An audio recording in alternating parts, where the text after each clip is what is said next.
habang tumatagal yung pagtatrabaho namin, mas nakikilala namin yung isa't isa on a personal level.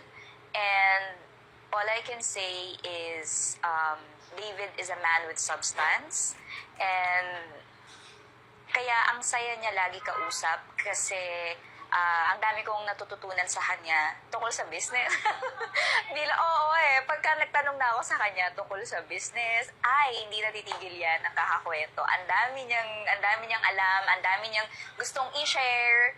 And minsan kapag magkasama kami sa set, pagka nagsiset up, ang dami niya rin tinatanong sa akin tungkol sa mga experiences ko before, sa acting and sa taping, ganyan. So, para bang we get closer by learning from each other ng magkaibang experience, 'di ba? From showbiz and from sa kanyang mga businesses. So,